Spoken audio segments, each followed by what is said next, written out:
Friends, ಇದು ನಮ್ಮ ಊರಿನ ಹೊಳೆಯ ದಡದಲ್ಲಿ ಇರ್ತಕ್ಕಂತಹ ಒಂದು ಹಲಸಿನ ಮರ. ಇದಕ್ಕೆ ಕಟ್ಟೆ ಹಲಸಿನ ಮರ ಅಂತ ಹೇಳಿ ಕರಿತೀವಿ.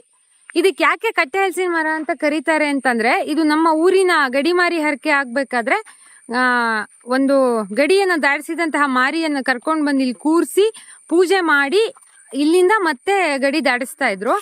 ಇದಕ್ಕೆ ಒಂದು 300 ವರ್ಷಗಳಿಗೂ ಹಳೆಯ ಮರ ಇದೆ. ಇದೊಂದು 3-4 ತಲೆಮಾರುಗಳನ್ನ ಕಂಡಿರ್ಬೋದು ಈ ಮರ.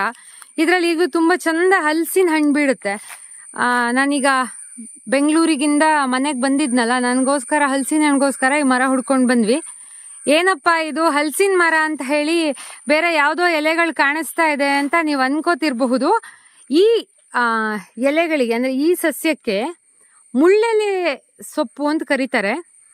ಇದೊಂದು ಬಳ್ಳಿ ರೀತಿ ಬೆಳೆಯುತ್ತೆ. ಇದು ಸಂಪೂರ್ಣವಾಗಿ ಹಲಸಿನ ಮರವನ್ನ ಆವರಿಸಿ ಬೆಳೆದಿದೆ ಈ ಮುಳ್ಳೆಲೆ ಸೊಪ್ಪು. ಇದು ತುಂಬಾ ಔಷಧೀಯ ಗುಣ ಕೂಡ ಹೌದು.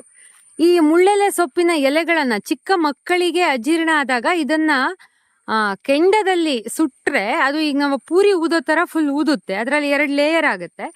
ಅದನ್ನ ಒಂದ್ ಲೇಯರ್ ಅನ್ನ ಹಿಂಗ್ ತೆಗೆದ್ಬಿಟ್ಟು ಮಕ್ಕಳಿಗೆ ಬೆನ್ನಿಗೆ ಉಜ್ಜಿದ್ರೆ ಅದು ಜೀರ್ಣಶಕ್ತಿ ಇದನ್ನ ಸರಿ ಮಾಡುತ್ತೆ, ಅಂದ್ರೆ ಬೇದಿ ನಿಲ್ಲುತ್ತೆ. ಮತ್ತೆ ಜನರ ದೃಷ್ಟಿ ದೋಷದ ಪರಿಹಾರಕ್ಕಾಗಿಯೂ ಚಿಕ್ಕ ಮಕ್ಕಳಿಗೆ ಈ ಮುಳ್ಳೆಲೆ ಸೊಪ್ಪನ್ನ ಬಳಸ್ತಾ ಇದ್ರು.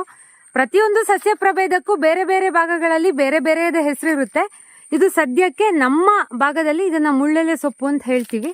ಇದರಲ್ಲಿ ಈ ರೀತಿ ಕಾಯಿಗಳು ಕೂಡ ಬಿಟ್ಟಿದೆ. ಅದ್ರ ಜೊತೆಗೆ ಹಲಸಿನ ಮರದಲ್ಲಿ ಬೇರೆ ಬೇರೆ ಸಸ್ಯಗಳು ಕಾಣಿಸ್ಬೋದು ನೋಡಿ. ಅಲ್ಲಿ ತುಂಬಾ ಗಿಡಗಳು ಇದನ್ನ ಆಶ್ರಯಿಸಿ, ಬಳ್ಳಿಗಳು ಇದನ್ನ ಆಶ್ರಯಿಸಿ ಬೆಳೆದಿವೆ ನೋಡಿ. ಇದರಲ್ಲಿ ಕಾಯಿ ಕೂಡ ಬಿಟ್ಟಿದೆ. ಈ ಕಾಯಿನ ಕುಯ್ದ್ರೆ ಅದರಲ್ಲಿ ಒಂದು ಅಂಟು ತರ ಬರುತ್ತೆ.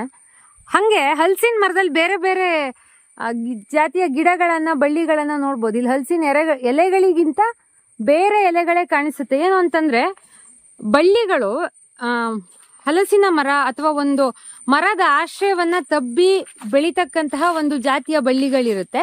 ಇನ್ನೊಂದು ನಾವು ಬಂದಳಿಕೆ ಆ ತರದ ಗಿಡಗಳು, ಬಳ್ಳಿಗಳು ಏನ್ ಮಾಡುತ್ತವೆ ಅಂದ್ರೆ, ಅವು ಹಲಸಿನ ಮರ ಅಥವಾ ಮಾವಿನ ಮರಗಳನ್ನ ಹಿಡಿದ್ರೆ ಆ ಹಲಸಿನ ಮರ ತನಗೋಸ್ಕರ ತಾನು ಉತ್ಪತ್ತಿ ಮಾಡುವಂತಹ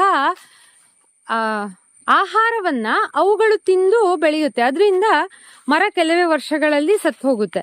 ಈಗ ನೀವು ನೋಡ್ತಾ ಇರೋದು ನಮ್ಮ ಊರಿನ ಕಟ್ಟೆ ಹಲಸಿನ ಮರ. ಇದೊಂದು 300 ವರ್ಷಗಳಿಗೂ ಹೆಚ್ಚು, 3-4 ತಲೆಮಾರುಗಳಿಂದ ನಾವು ನೋಡಿರ್ತಕ್ಕಂಥ ಹಲಸಿನ ಮರ ಇದು. ಹಲಸಿನ ಹಣ್ಣು ತುಂಬಾ ಬಿಡ್ತಾ ಇದೆ. ಮೊದ್ಲೆಲ್ಲ ಹಲಸಿನ ಹಣ್ಣಿಗೆ ತುಂಬಾ ಡಿಮ್ಯಾಂಡ್ ಇತ್ತಾಯ್ತಾ. ನಮ್ಮ ಅಜ್ಜಾರ ಕಾಲದಲ್ಲೆಲ್ಲ ಹೊಟ್ಟೆಗೆ ತಿನ್ಲಿಕ್ಕೆ ಅನ್ನ ಇಲ್ಲದ ಬಡತನದ ಕಾಲದಲ್ಲಿ ಒಂದೊಂದು ಹೊತ್ತಿಗೆ ಹಲಸಿನ ಹಣ್ಣು ತಿಂದು ಬದುಕ್ತಾ ಇದ್ರಂತೆ. ಅವಾಗ ಹಲಸಿನ ಹಣ್ಣಿಗೆಲ್ಲ ತುಂಬಾ ಬೇಡಿಕೆ ಇತ್ತು. ಈಗ ಮಲೆನಾಡೋರಾದ್ರೂ ಇವನ್ನೆಲ್ಲ ಬಳಸೋದು ತುಂಬಾ ಕಡಿಮೆ. ನೋಡಿ, ಇದರ ಹಲಸಿನ ಮರದ ಎಲೆಗಳು ಇವಾಗ ಕಾಣಿಸ್ತಾ ಇವೆ. ಇವಾಗ ಹಲಸಿನ ಮರದ ಎಲೆ ಕಾಣಿಸ್ತಾ ಇದೆ. ಇಷ್ಟೋ ತನಕ ಆ ಹಲಸಿನ ಮರದಲ್ಲಿದ್ದ ಬೇರೆ ಬೇರೆ ಗಿಡದ ಎಲೆಗಳೇ ಕಾಣಿಸ್ತಾ ಇದ್ವು.